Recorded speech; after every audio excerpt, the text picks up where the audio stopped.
Bonjour, bienvenue dans Bicafam. Je suis Mélissa, psychologue de formation, mais c'est avant tout ma casquette de maman que je mets en avant. C'est un podcast caribéen qui est dédié à la parole des femmes sur différents thèmes, autour de la grossesse, du désir ou du non-désir d'enfant, autour de pathologies qui concernent directement les femmes comme l'endométriose, autour de la maternité, le postpartum d'ailleurs peu exploré, les traditions transmises de génération en génération, autour de la place de la femme dans notre société, comment allier vie personnelle et vie professionnelle. Bref, Bicafam est un rendez-vous convivial entre femmes qui viendront partager leur expérience de vie, parler sans tabou, avec sincérité et émotion, pour parfois penser certaines blessures et aider d'autres femmes à se sentir moins seules. Ce podcast est dédié à la puissance des femmes.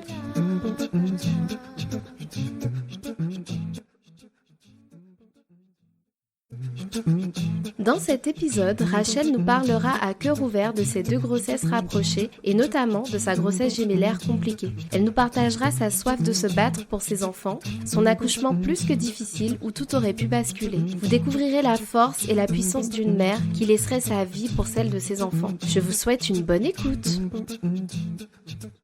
Bonjour Rachel. Bonjour Mélissa. Merci d'avoir accepté de participer à Bicafam. Tu as accepté sans hésiter en plus. Merci pour ça déjà. Merci d'avoir pensé à moi. Alors on va commencer par une présentation. Je vais te demander de te présenter s'il te plaît. Eh bien moi c'est Rachel, j'ai 39 ans, maman de 3 enfants, donc un aîné que j'ai eu il y a une douzaine d'années et des jumeaux qui ont 10 ans. Ok, alors on va commencer tranquillement, on va rembobiner un petit peu le fil et je vais te demander d'essayer de te souvenir un petit peu à partir de quand tu as eu un désir d'enfant. Est-ce que tu t'étais toujours imaginé maman? Alors oui, je me suis toujours imaginée maman, ça remonte à l'adolescence Mhm, parce que je suis certes fille unique, mais j'ai toujours côtoyé des familles avec beaucoup d'enfants.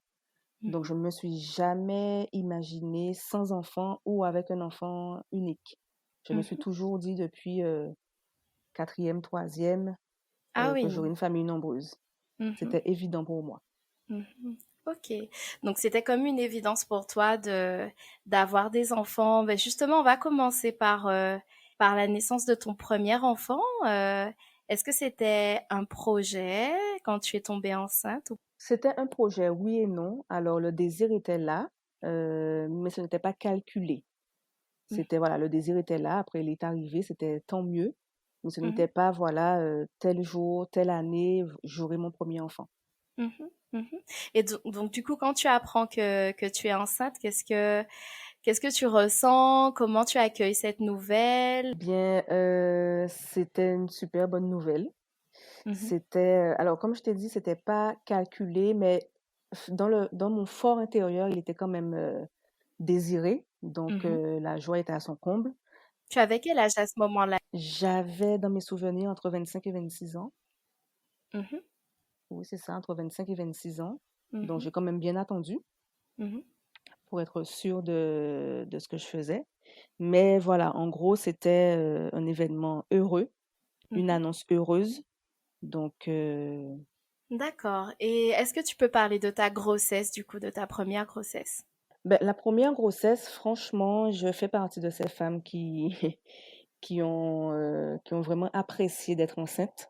Mhm, Pas de nausées, pas de vomissements, pas de surpoids exagéré, pas de mhm, masque de grossesse, pas d'envie. mhm, Donc, enfin, pas d'envie ingérable, on va dire. mhm, mhm, Donc, franchement, j'ai aimé être enceinte. mhm, J'étais toute jolie. mhm. Voilà, donc Rayonnante. T'avais le glow. rayonnante, exactement. J'ai pris du poids modérément en plus, Mhm, donc ça, c'est la grosse préoccupation de beaucoup de femmes enceintes et à mhm. ce niveau-là, j'ai été vraiment gâtée. Je n'ai pas eu une grossesse difficile, pas du tout. D'accord. Et donc, du coup, ce premier accouchement, est-ce que tu le redoutais ou est-ce que comment tu l'avais imaginé, ton premier accouchement? Ben, alors forcément, c'est un premier accouchement, on le redoute toujours puisqu'on ne connaît Mhm, pas, on a forcément mhm, peur de l'inconnu. Euh, J'avais déjà entendu parler des contractions, etc., etc. Alors, il est vrai qu'entre ce qu'on entend et ce qu'on vit, il y a souvent un grand fossé. mhm, Après, au niveau de l'accouchement, ça a été un accouchement, on va dire, normal. Une péridurale ratée, faite trop mhm, tard. Donc en fait, j'ai tout ressenti, que ce soit mhm, contraction ou la sortie de l'enfant. mhm, Après, même au niveau de l'accouchement, ça n'a pas été quelque chose entre guillemets, de si désagréable que ça, mhm, puisqu'en tant que maman, on dit souvent que la douleur, dès qu'on met l'enfant sur nous, ben, la douleur, on l'oublie, ce mhm, qui a été le cas. Donc mhm, l'accouchement en soi a été une période aussi assez heureuse, mhm, puisque bébé en bonne santé, maman en bonne santé, aucune complication, donc mhm. très bien. D'accord. Et du coup, la rencontre avec ton enfant, justement, est-ce que tu peux en parler quand tu l'as vu, son premier regard? Alors, on pleure pas. On peut, on peut. Ben, forcément, hein, je pense que toutes les mamans seront d'accord avec moi en ce sens, quand on dépose l'enfant sur soi, quand on le touche, quand il nous regarde enfin, quand il peut nous regarder, parce que des fois, il faut Mhm, d'abord le nettoyer, c'est, c'est, c'est indescriptible. Je pense qu'il faut vraiment le vivre. mhm, C'est une joie indescriptible. On oublie tout. On oublie tout ce qui mhm, s'est passé avant en termes de douleur, hein. mhm, Et on se dit intérieurement, c'est moi qui ai fait ça. mhm, J'ai donné la vie à un être humain. C'est entre la joie, entre l'émotion, entre la peur, mhm, puisqu'en tant que nouvelle maman, ben, on ne sait pas, en fait. Notre vie change, nos habitudes changent. Et en fait, on est coincé entre plusieurs émotions. On ne sait même plus trop quoi penser. Et il n'y mhm, a que les larmes après qui nous permettent de libérer tout ça, en fait. mhm, mhm. Justement, tu parles des larmes. Est-ce que tu as eu ce fameux baby blues avec la chute des hormones ou pas spécialement? Alors oui, je l'ai eu. Et pour le coup, Mhm, encore une fois, j'ai été gâtée puisque je l'ai eu à l'hôpital mhm, le lendemain. mhm, Donc, d'après ce que les sages-femmes m'ont expliqué, c'est quand même mieux de l'avoir très rapidement et mhm, encore mieux à l'hôpital, puisque mhm, on a le personnel qui nous explique et qui nous accompagne. mhm, Donc, le baby blues, je l'ai ressenti, mais vraiment, c'était pas désagréable. Donc, oui, j'ai beaucoup pleuré. Oui, je me suis questionnée sur je vais pas y arriver, comment je vais faire, mhm, limite, je n'en veux plus. Enfin, voilà, il y a plein mhm, d'émotions négatives et positives qui se mélangent. mhm. Mais j'étais accompagnée, donc je crois que le surlendemain, c'était déjà fini. Mhm. Donc tu as été bien accompagnée, tu t'es sentie bien soutenue par l'équipe. Tu as accouché au CHU Oui, de au Guadeloupe? CHU. Ouais, Oui. d'accord. Ok. Et du coup, alors comment s'est passé ton retour à la maison? On parle du postpartum. D'ailleurs, on l'appelle le quatrième trimestre après l'accouchement. Comment ça s'est passé? Comment tu t'es sentie? Retour à la maison, ben, dans de bonnes conditions. Tout le monde est content, tout le monde est euphorique. On appréhende certes les nuits blanches, Mhm, on appréhende l'allaitement, puisqu'on ne connaît pas et forcément le corps, la poitrine change. mhm. Mais encore une fois, je remercie encore cette sage-femme. Je ne sais pas si on peut nommer son nom, mais en tout cas, j'étais Tu peux, tu peux. Madame Brard. J'étais bien accompagnée. Donc, honnêtement, je n'ai pas ressenti de difficulté insurmontable. Parce que forcément, Mhm, c'est difficile, on ne va pas se mentir, mhm, mais c'était gérable. Entre mhm. la sage-femme, le papa, les proches qui étaient là et qui m'ont soutenue, je n'ai pas de mauvais souvenirs, Mhm. en Donc tout cas. tu avais du soutien, tu t'es sentie soutenue pendant cette période. Tout à fait, oui.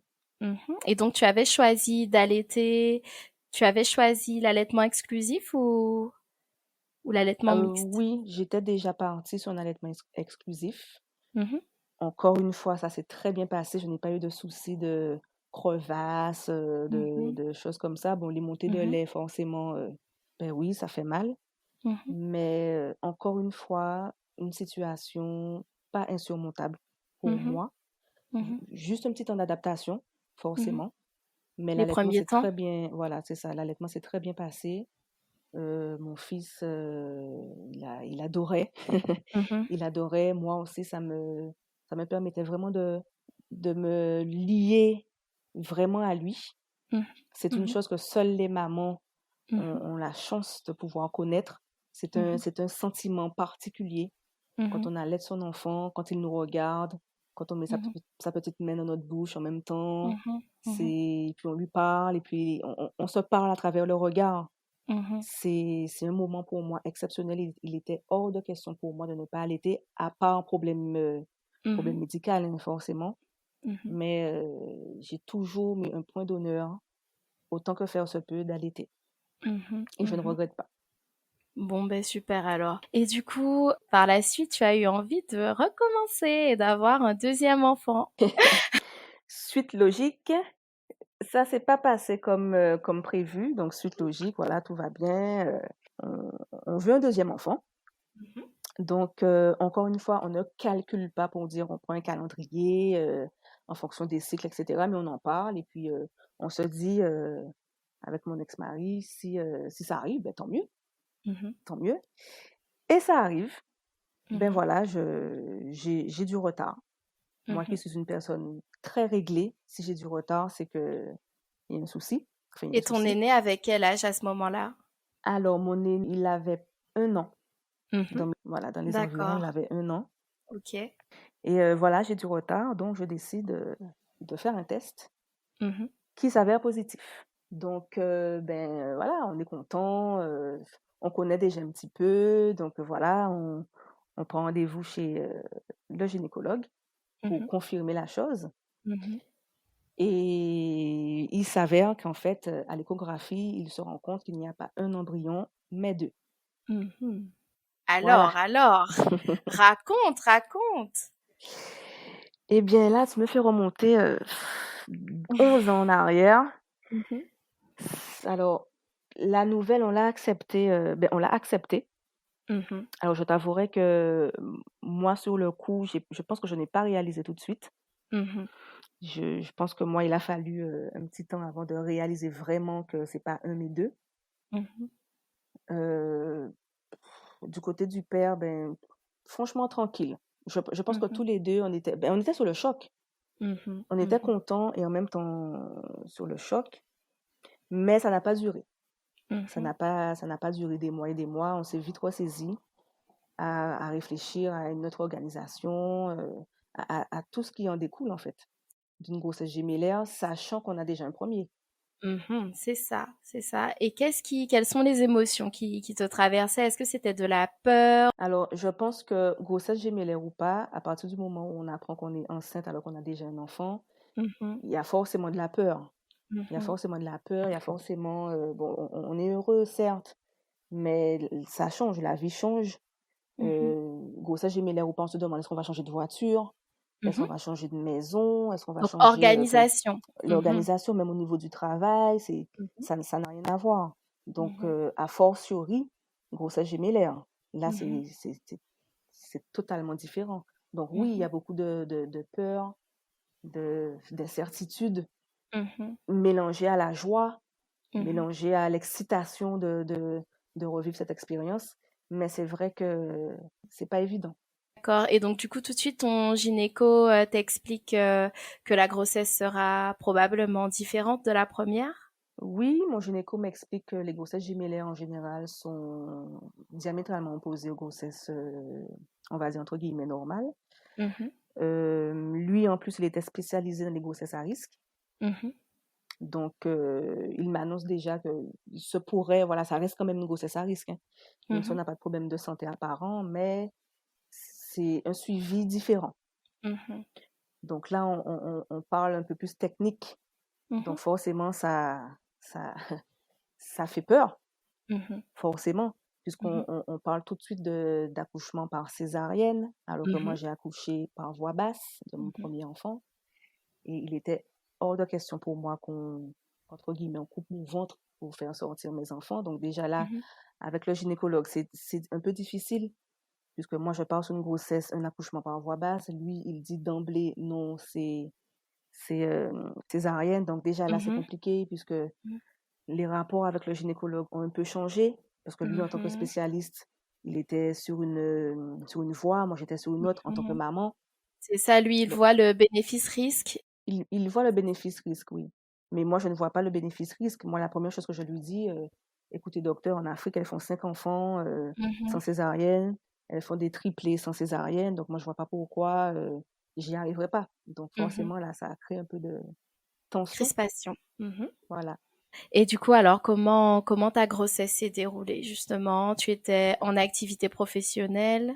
Alors, oui, j'étais en activité professionnelle. Il a souhaité quand même m'arrêter très tôt. Mhm. Le gynécologue a décelé tout de suite, au bout d'un moment, hein, a décelé qu'un des enfants était en siège. Mhm.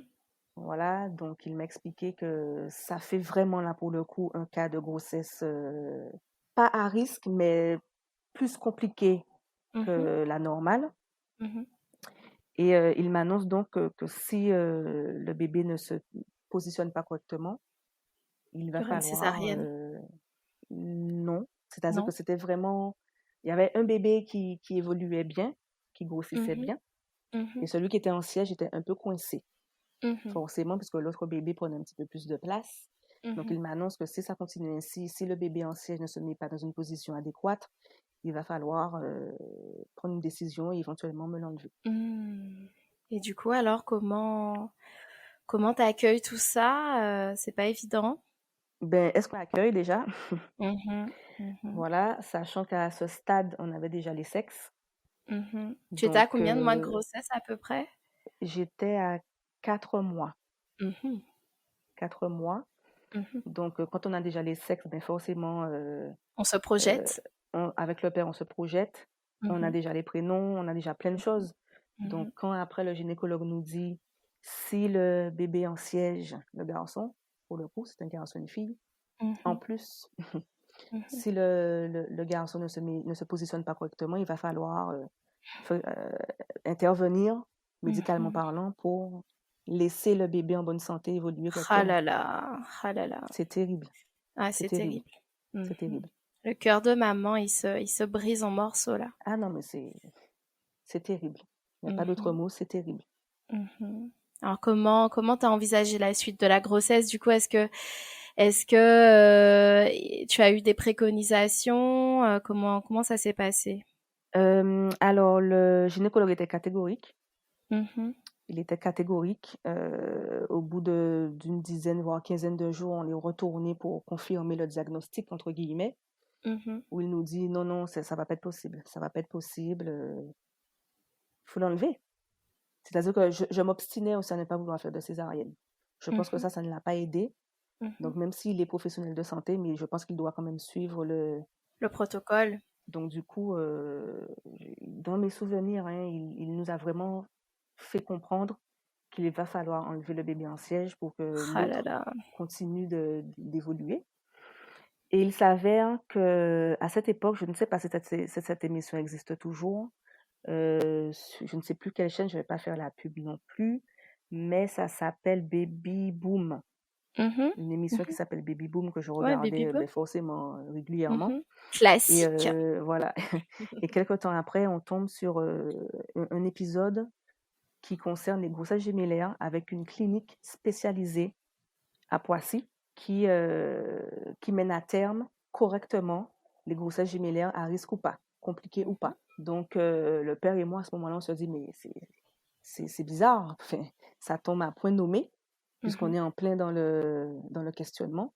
Donc, on décide de tout abandonner en Mhm. Guadeloupe pour se rendre en France métropolitaine et évidemment de prendre un rendez-vous dans cette fameuse clinique pour avoir un Mhm. second avis Mhm. et ben, accoucher là-bas et pourquoi pas vivre là-bas, puisque qui dit grossesse Mhm. gémellaire dit peut-être bébé, des bébés qui ont Prématuré. voilà, des prématurés qui ont des Mhm. difficultés au niveau de la croissance des poumons, etc. Donc, on se dit, pourquoi Mhm. ne pas rester carrément là-bas? Comme ça, le suivi sera plus efficace. Mhm. Donc, on s'en va. Mhm. Je devais avoir 6 mois. Mhm. Donc, on s'en va, on quitte tout Mhm. pour, euh, pour être sûr d'avoir nos 2 bébés. Voilà. Ah là là, le départ, ça a dû être quelque chose, c'est un grand bouleversement et en même temps une lueur d'espoir finalement. Un grand bouleversement, oui, parce que ce n'était pas prévu, Mhm. ce n'était pas dans nos plans. Mais oui, voilà, comme tu dis, une lueur d'espoir parce que en tant que parent, à partir du moment où on entend un cœur qui bat, où on a le Mhm. sexe, on a le prénom, les Mhm. projets sont déjà ficelés, c'était inconcevable pour nous Mhm. de d'en enlever un sous Mhm. prétexte qu'il est en siège et qu'il empêche l'autre d'évoluer alors que les deux sont en soi en bonne santé. Enfin, on s'est dit non, il y a forcément une solution. Ce Mhm. n'est pas possible. Mhm. Et donc Donc du on coup, s'en va. alors quand vous arrivez là-bas, comment le suivi se passe là-bas? Alors, c'est triste à dire, mais malheureusement, le suivi en France métropolitaine est bien plus carré que le suivi aux Antilles. Mhm. Mais c'est important d'en Donc, parler. oui, oui, oui, oui. Mhm. Donc, on est ravis. La prise en Mhm. charge est différente. Le, le dialogue, le discours du gynécologue également est différent. Il est bien plus Mhm. rassurant. Il est bien moins tranché. Mhm. J'ai trouvé que ce médecin prenait en compte le côté humain aussi de la Mhm. chose.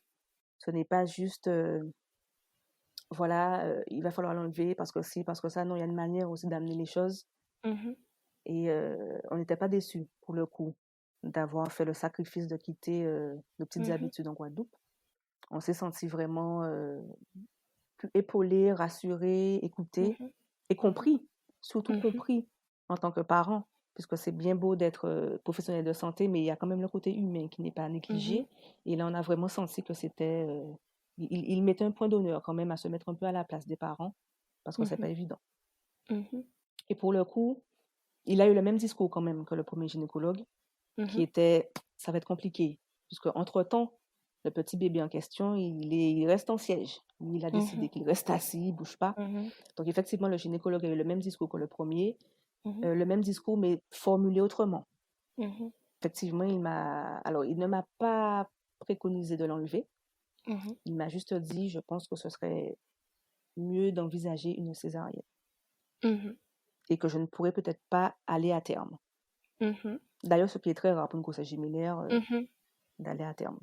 Mais moi, maman têtue, je ne veux pas de césarienne. Mhm. Je ne veux pas qu'on coupe mon ventre. C'était ça mon raisonnement. C'est Mhm. peut-être bête, mais voilà, je ne veux pas qu'on coupe mon ventre. Je Ouais, veux c'était le tien, hein, accoucher de c'était le mes tien. enfants. Voilà, Mhm. je veux accoucher, je veux sentir mes enfants sortir de mon corps. Tout comme le premier, c'est une sensation inégalable. Et donc, du coup, il insiste, il me dit, mais madame, vous êtes sûre, c'est compliqué parce qu'un bébé qui sort par la tête et un bébé qui sort par les fesses, la prise en charge est différente, la Mhm. douleur est différente. Mhm. Est-ce que vous êtes sûre? Mais moi, maman têtue, oui, oui, oui, oui, oui, je veux accoucher par voie basse. Donc, il va en mon sens. Mhm. Le suivi aussi est différent, puisque le bébé en siège, il respire forcément un peu moins bien, il est moins à Mhm. l'aise. Enfin bon, voilà, c'est... Mhm. Voilà, mais en soi, la grossesse, voilà, elle se passe à peu près bien. Mhm. Je prends du poids, forcément un petit peu plus que le premier bébé. Mhm. Justement, est-ce que toi, tu as eu des maux différents, des douleurs différentes avec Ben, la grossesse forcément, gémellaire? oui, puisque le poids est différent, le poids du ventre Mhm. est différent. Mhm. Donc, au niveau des lombaires, on le ressent. Mhm. J'ai déjà un petit souci de coccyx, donc au niveau du coccyx, je l'ai ressenti également. Mais Mhm. franchement, j'ai pris du poids, certes, mais que dans le ventre. Mhm. Donc, avantage et inconvénient. Mhm. Donc, je n'avais pas de... Alors, toujours pareil, hein, pas de nausées, pas d'envie ingérable, on va dire, pas de masque de grossesse. Là, honnêtement, je Mhm. suis gâtée. Je suis gâtée, Mhm. donc ça se passe à peu près bien. Le ventre est lourd, extrêmement lourd, Mhm. au point que je suis obligée des fois de mettre un drap, en fait, sous mon ventre et de l'attacher au niveau de mon cou pour pouvoir le Mhm. Pour soutenir. le soutenir, d'accord. Voilà. D'accord. Et donc, du coup, tu arrives jusqu'à quel terme? Comment ça se passe, du coup, l'accouchement? Alors, j'étais censée accoucher au mois de février, vers le 18, je crois. Et le 23 janvier, Mhm, eh bien, je perds les os. Donc, j'avais déjà des contractions. Ça ne m'inquiétait pas plus que ça. Et même pour mon premier enfant, je n'ai pas eu de contractions avant la perte des os. J'ai mhm, toujours la perte des os et après, j'ai les contractions. Donc, moi, mhm, je n'ai pas beaucoup de signes avant-coureurs mhm, que l'accouchement est proche. Moi, je perds les os direct mhm, et les contractions viennent après. Donc, c'est exactement ce qui s'est passé. Pareil. mhm, Donc, je perds les os. Il faut savoir que les distances en France métropolitaine et les distances en Guadeloupe ne sont pas pareilles. Donc, on habitait vers Luzancy, vers mhm, Meaux, on va dire. mhm, Et je devais accoucher à Poissy, mhm, de l'autre côté. Entre-temps, il fallait déposer mon aîné chez une amie. Donc, il fallait passer par Courbevoie. Donc, ça n'a rien à voir. Le trajet, mhm. c'était tout l'inverse. Donc, le temps, en fait, que j'arrive à la clinique, il a dû se passer une heure et demie Ça a dû par être rapport au trajet. stressant. C'est douloureux plus que stressant, puisque là, j'ai les contractions pour le coup. Mhm, Grossesse gémellaire, je pense que les contractions sont différentes. Enfin, elles sont différentes mhm, qu'une grossesse avec un bébé. Donc, je souffre le martyre, mais mhm. pas le choix, on y va. On roule. Dans mes souvenirs, je crois que le papa, il a dû passer des radars. Mm. De toute façon, dans ces moments-là, on voit plus rien. Ah non, on On voit plus pense qu'à rien, une c'est seule sûr. chose. Et j'arrive à la clinique. Donc, l'avantage aussi, je pense qu'il faut le préciser aussi par rapport c'était une clinique privée. Mhm, Donc, l'avantage, c'est que le gynécologue, on a appelé. Il était mhm, chez lui, mais comme c'est privé et il faut le dire, on paye, mhm, donc il vient. Là, il n'y mhm, a pas je dors pas, il est venu directement. Le fait d'avoir fait une heure et demie de trajet, ben, les contractions étaient bien plus importantes et le col, il s'ouvre. mhm, Parce que la voiture a aidé aussi à ouvrir le col. Et mhm. quand j'arrive, ben, mon premier bébé, ma fille, était déjà quasiment sorti. C'est-à-dire qu'on m'a installée. On m'a Mhm. installée, j'ai dû pousser deux, trois fois. On voyait déjà sa tête. Donc, Oh elle est là là. sortie. Elle était pressée, la poupounette. Bah ouais. Elle était pressée, poupoune. Mm. Donc, elle est sortie, Mhm, mais il ne faut pas oublier que j'ai un bébé en siège mhm, qui est là. mhm, Donc, ma fille est sortie, ça reste un bébé prématuré, mhm, puisque elle n'est pas arrivée à terme. En plus, mhm, grossesse gémellaire, donc, au niveau de la formation des poumons, c'est quand même plus compliqué. Donc, on l'a tout de suite mise sous aide respiratoire. mhm, Mais elle est en bonne santé. mhm, Malgré tout, elle est en bonne santé. Et là, il fallait s'attaquer au petit en siège, mhm, sachant que maman a déjà dit qu'elle ne veut pas de césarienne. mhm, Donc là, on m'a fait une injection de péridurale. mhm, Je n'ai pas le souvenir que ça ait fonctionné, honnêtement. mhm, Je ne sais pas. Dans mes souvenirs, j'ai souffert. Je sais que mhm, j'ai souffert parce qu'elle a été obligée premièrement, de faire une manipulation sur mon ventre mhm. pour pouvoir voir s'il se retourne, s'il met Pour la tête essayer en de le bas. retourner, ouais. Voilà, s'il met la tête en Mhm. bas. Ça fonctionne souvent, sauf que lui, il a décidé que ça ne fonctionne pas. Ouais. Donc, Jusqu'au du bout. coup, non, mais lui, jusqu'au bout. Donc, du coup, le gynécologue a été obligé de doubler la dose Mhm, de péridurale mhm, pour pouvoir faire une manœuvre interne. mhm, Donc, de mettre sa main, mhm, voilà, pour essayer de le retourner directement. De mhm, mettre sa main à l'intérieur de mon ventre, de retourner directement. Il s'avère que le jeune homme en siège a aussi sa tête mhm. et il a décidé qu'il ne veut pas. Il prenait donc appui sur la main en fait du gynécologue et il remontait.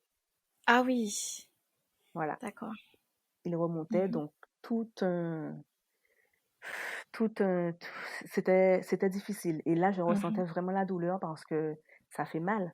mhm, mhm, Ça fait mal, péridurale ou pas. Je n'ai pas le souvenir que ça ait fonctionné, honnêtement, la péridurale. mhm, Et ce qu'il faut prendre en compte aussi, c'est que le gynécologue qui fait son travail, mais entre-temps, la maman, elle souffre, elle perd du sang. mhm. Donc, au niveau de Tu te la tension fatigues. artérielle, ça joue. Mhm. J'ai eu un état, je me sentais pas en Malaise. tir. Je Mhm. me sentais pas en tir. J'entendais les voix en écho, j'entendais Madame rester avec nous, j'ai même entendu un moment, on est en train de la perdre. Oh là là. Le papa était avec toi? Le à papa ce était avec moment-là? moi. J'ai même entendu le gynécologue lui dire, bon, écoutez, monsieur, là, c'est compliqué. Il va falloir faire un choix. Oh là là. C'est soit maman, soit bébé, mais je ne peux pas sauver les deux parce que là, c'est pas possible. Mhm, Voilà, donc arrivé à ce stade, je ne suis pas inconsciente. Donc j'entends mhm, ce qui se passe, mais je n'ai pas la force d'ouvrir mhm, ma bouche et de dire, attendez, je suis en vie, enfin, je ne peux rien dire, je ne peux rien faire. Je suis juste en train de me dire, mais c'est un cauchemar. mhm, C'est un cauchemar. Qu'est-ce qui se passe? Quelqu'un va mourir? Je comprends pas, en fait. mhm, Sachant que dans ma tête de maman, je sais déjà qu'il y a le premier qui m'attend. mhm, Il y a ma fille qui est déjà sortie, donc il y a déjà 2 enfants qui attendent mhm, leur maman. Donc si demain je ne suis pas là, ça se passe comment? mhm. Si je perds l'enfant qui est dans mon ventre, émotionnellement, psychologiquement, je gère ça comment? Enfin, voilà. Oh là là, le On ne sait pas quoi bouleversement faire. d'émotions là. Ah oui. On ne sait pas quoi faire, on ne sait pas quoi penser. Du coup, là, le père, quand on lui pose la question, là, je me rappelle très bien de ce qu'il a dit. Il a dit, écoutez, je n'ai pas fait autant de kilomètres pour m'entendre dire que je perds soit l'un, soit l'autre. Mhm. Organisez-vous. Mais je pense qu'il a dit ça aussi sous le coup du stress. Il ne savait pas quoi répondre, en fait. Mais bien sûr. Et du coup, là, je commence à prier. Mhm, Parce que, bon, après chacun ses croyances, mais mhm, je commence à prier. Et, Seigneur, je n'ai pas fait autant de choses pour mhm, partir maintenant. Je ne suis pas arrivée à ce stade de la grossesse pour pouvoir perdre mon enfant. Fais quelque chose. mhm, Mais entre-temps, l'équipe médicale est autour de moi, c'est compliqué. J'entends, ah, mais elle perd beaucoup trop de sang. mhm, J'entends, c'est une hémorragie. J'entends, on est en train de la perdre. J'entends enfin, plein de choses. Et à ce moment-là, je me dis, bon, vas-y, Rachel, pousse une dernière fois. mhm, Je n'avais plus de force. Je tremblais, j'avais froid, je partais. Je mhm, partais littéralement. Et là, je me dis, bon, ben, vas-y, Rachel, ben, pousse une dernière fois. Et mhm. j'avais un dernier souffle. J'avais un dernier souffle et je pousse de toutes mes forces. Et là, j'entends le gynécologue qui dit, poussez-vous, poussez-vous, il arrive. Voilà. Je pense que même mon fils, il a dû se dire, bon, vas-y, fais un C'est petit le effort quand moment. même. Ouais. On va y aller, même si j'ai pas trop envie, mais je pense que lui-même, il a dû se dire, bon, voilà, on y va. Mhm, Et il est sorti et là aussi, c'était compliqué parce que forcément, le temps de travail, lui, il s'est épuisé. mhm, Il s'est épuisé, donc il fallait le mettre directement sous aide respiratoire. mhm, Et moi, entre-temps, là, j'ai un trou noir. Je ne sais plus si... Je sais qu'on me les a mis tous les deux sur le ventre, mais ça n'a mhm, pas duré parce qu'il fallait vite les mettre en couveuse. Enfin mhm. bon, Le prendre en charge. voilà. Puis en plus, moi, j'avais une hémorragie, donc j'ai fait ce qu'on appelle une hémorragie de la délivrance. Mhm. Donc, c'est en enlevant, en fait, le Le placenta. placenta. En enlevant Mhm, le placenta, ça a endommagé mon utérus.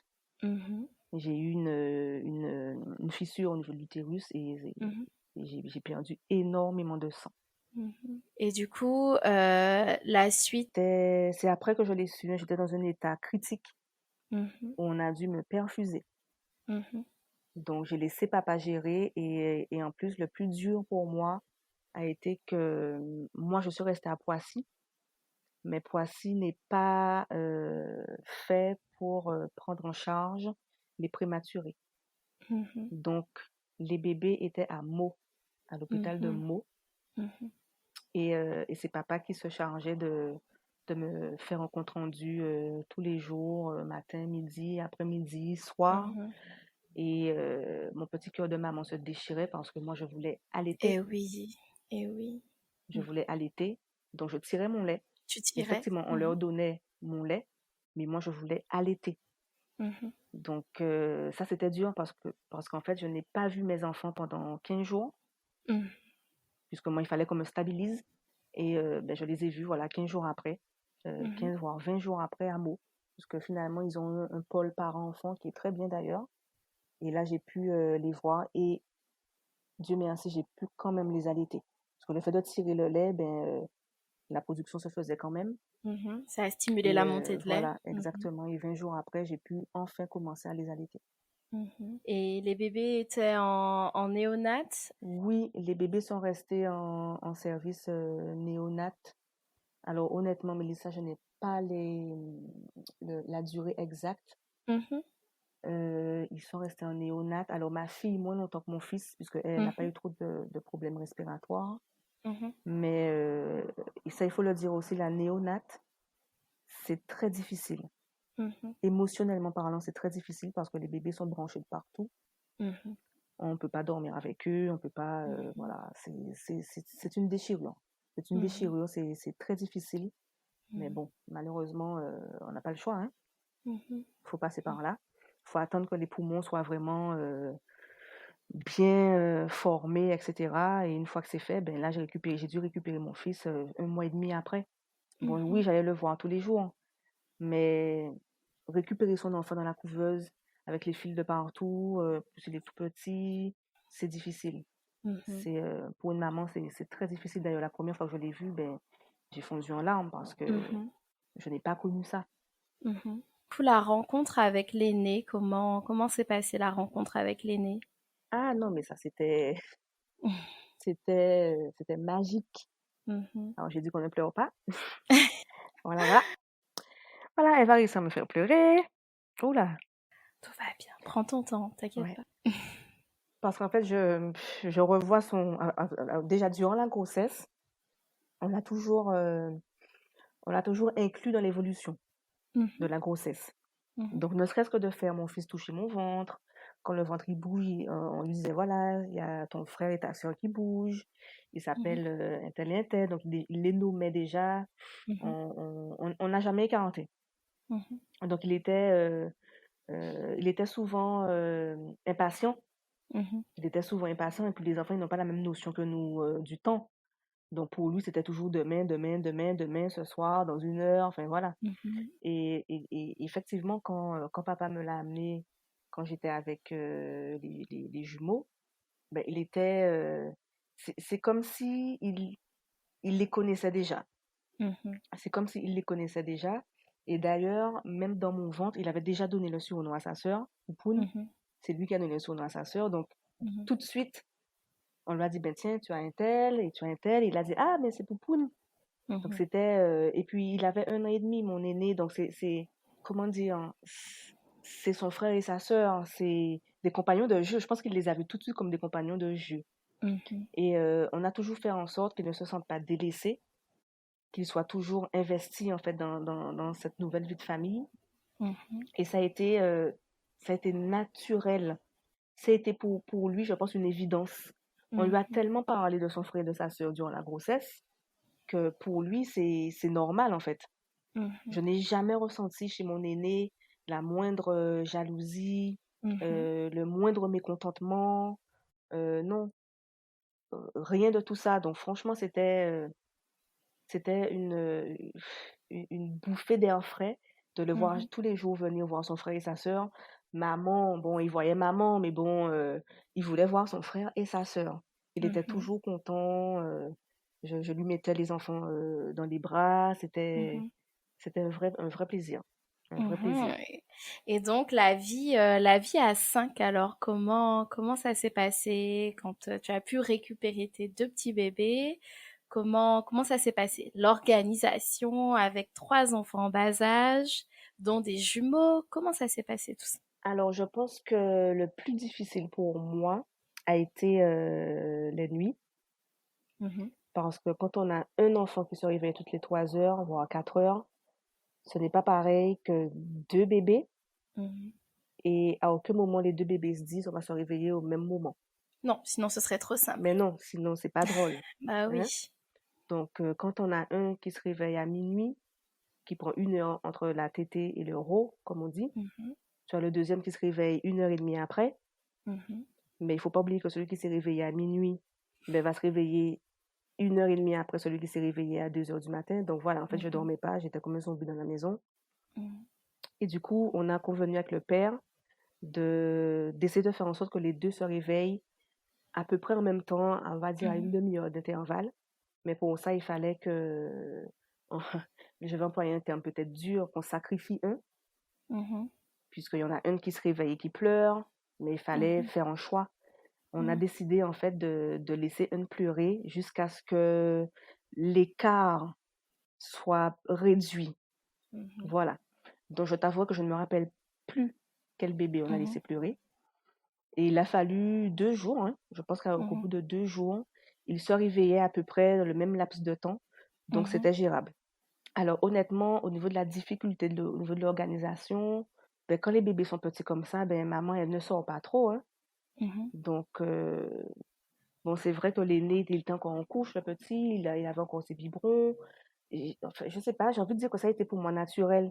J'ai toujours Mhm. voulu cette vie de famille nombreuse. Donc, en fait, oui, c'est difficile, on ne dort Mhm. pas, on est un peu sous pression, voilà, mais comme ça a été un désir de longue date, ben, Mhm. on accepte et puis j'étais pas seule. Donc, Mhm. Tu avais du voilà. soutien, tu as parlé du soutien du père. Est-ce que tu avais du soutien de d'autres personnes, de proches, Alors là, d'amis pour ou... le coup, en France métropolitaine, j'avais que le père. Mhm. J'avais que le père. Donc, effectivement, au téléphone, on a les amis, la famille, mais moi, je ne suis pas de la France métropolitaine, donc je connaissais pas grand monde. Mhm. Mais voilà, quand je dis que j'étais pas seule, ben, le père, il arrivait à m'épauler. Mhm. Donc, je n'ai pas de souvenir de, de- d'une trop grande difficulté à ce niveau-là. Mhm. Mais c'est vrai qu'à ce stade de l'épisode, on aura compris que Rachel prend les choses à bras le corps et c'est vrai que voilà, tu es dans l'acting, tu es dans le faire et tu arrives à dépasser les difficultés, même si effectivement cette période-là n'a pas dû être facile. Et donc du coup, vous êtes rentré après en Guadeloupe. Nous sommes rentrés, on était censé rester, mais je suis une fille tropicale, je n'y arrivais pas. Je n'y Mhm. arrivais pas, le froid, je n'y arrivais pas et je pense que j'avais besoin vraiment de retourner aux sources Mhm. parce que le froid, juste le froid, je n'y arrivais pas. Donc nous Mhm. sommes retournés. Les enfants avaient 3 mois, je crois que c'est le temps qu'il faut avant de faire un passeport. Je ne me rappelle plus, 2 ou 3 mois. Je ne sais plus. Mhm. Franchement, je ne sais plus. Donc on est retourné en Guadeloupe. Je Mhm. me sentais déjà un peu mieux parce qu'il y avait tous les amis autour, la famille, etc. Mhm. Et après, retour, que je me suis souciée en fait de l'aspect physique des choses, de Mhm. mon aspect physique. Mhm. Alors justement, parlons-en. Est-ce que tu peux nous en parler un petit Tout à fait, ben voilà, je rentre en Guadeloupe, mes jumeaux ont 4, 5 mois et je me rends compte que moi qui suis une personne qui perd du poids assez facilement, qui n'a pas de ventre en général, je me rends compte que mon ventre, il ne diminue pas. J'ai un peu? Mhm. ventre de femme enceinte, c'est-à-dire que je suis debout, mais tu as l'impression que j'ai 5 mois de grossesse. Mhm. Donc je vais consulter, parce que je me dis c'est pas normal, et en plus j'ai mal au ventre. Quand je touche mon ventre, j'ai mal. Donc Mhm. je vais consulter. Le gynécologue en France il m'avait déjà mis l'accent sur ce qu'on appelle le diastasis. Mhm. Est-ce que tu Alors, peux expliquer? on appelle ça vulgairement ici une éventration. Mais ce n'est pas une éventration. Le diastasis, c'est vraiment, alors comme je t'ai dit, j'ai pris beaucoup de poids, mais uniquement dans le ventre.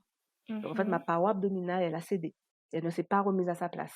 Donc c'est l'étirement des muscles abdominaux. Abdominaux. Les muscles abdominaux qui restent en fait sur le côté, qui ne se remettent Mhm. pas en place. Quand les muscles abdominaux se remettent en place là où il faut, ça permet de protéger aussi les organes. Mhm. Donc moi, quand ma paroi est sur le côté, ben, pourquoi j'avais mal? Parce qu'en fait, ça crée une petite hernie. On Mhm. appelle aussi le diastasis l'hernie de la ligne blanche. Donc la ligne blanche, c'est une ligne verticale Mhm. qui fait que tout ce qui est boyau, etc., ben, c'était un peu à vif.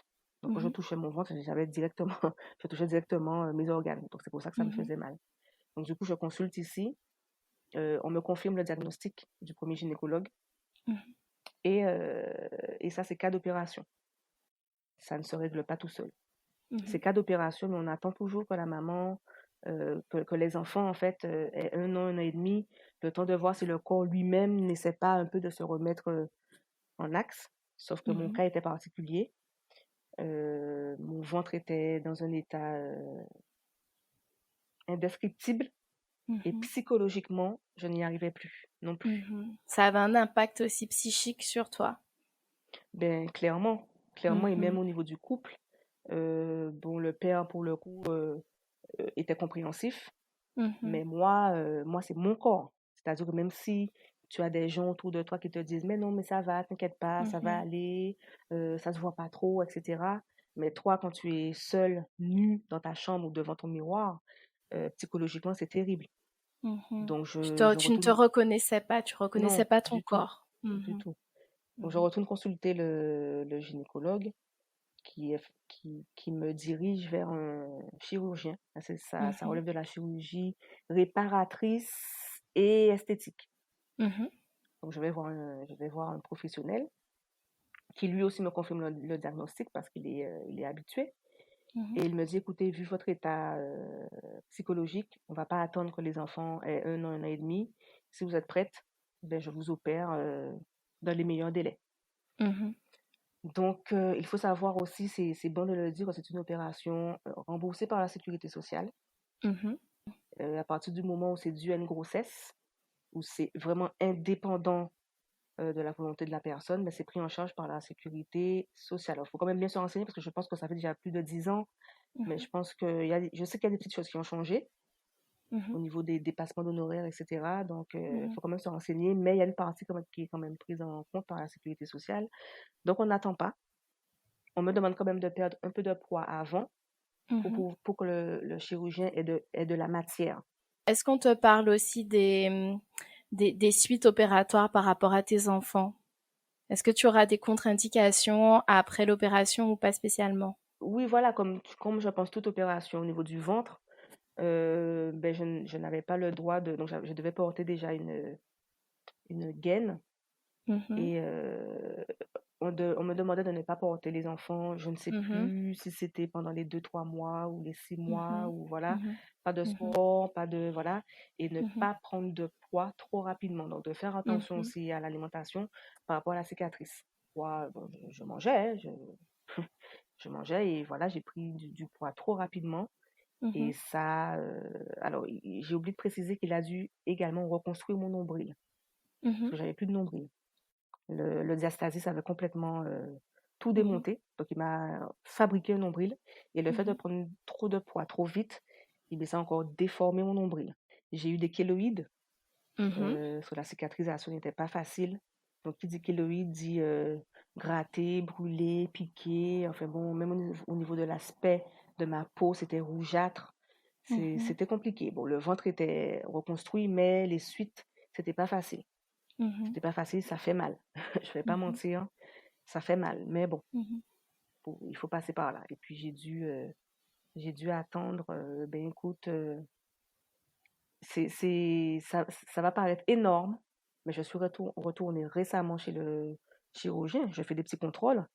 Et voilà, c'est après 10 ans, après 10 années, que tout est OK, que la cicatrice est OK, qu'il n'y a plus de risque de quoi que ce soit, après 10 années. Donc, si les femmes qui m'écoutent sont passées par ce type d'opération, il faut être très patiente. Tout dépend de la peau de la personne, tout dépend de plein de choses, de l'activité sportive, de la manière dont on mange. Ça peut prendre énormément de temps avant de se résorber totalement. Mais c'est bon à savoir, tu vois, parce que je pense qu'on n'en parle pas beaucoup de tout ça. Et c'est bon à savoir. Cette notion de temps peuvent s'améliorer, mais effectivement avec le temps finalement. Alors c'est vrai que du coup, on a d'autres sujets à aborder. On fera la suite dans un autre épisode si tu acceptes. En tout cas, je te remercie. Je te remercie pour ton témoignage, plein d'émotions. On a eu des moments où on était toutes les on avait la larme à l'œil toutes les deux. Je te remercie vraiment et je pense qu'il y a beaucoup de femmes qui se reconnaîtront dans ton témoignage et je pense que ça aidera beaucoup de femmes. De toute façon, on se revoit bientôt pour la suite de l'épisode. Avec plaisir, à bientôt. Merci Rachel, à bientôt. C'était l'épisode 3 de Bicaforme. Je remercie sincèrement Rachel pour sa confiance qui a témoigné sans filtre avec beaucoup d'émotion. Je vous remercie pour votre écoute. N'hésitez pas à repartager l'épisode. Je vous donne rendez-vous exceptionnellement vendredi prochain pour la suite de l'histoire de Rachel. Prenez soin de vous.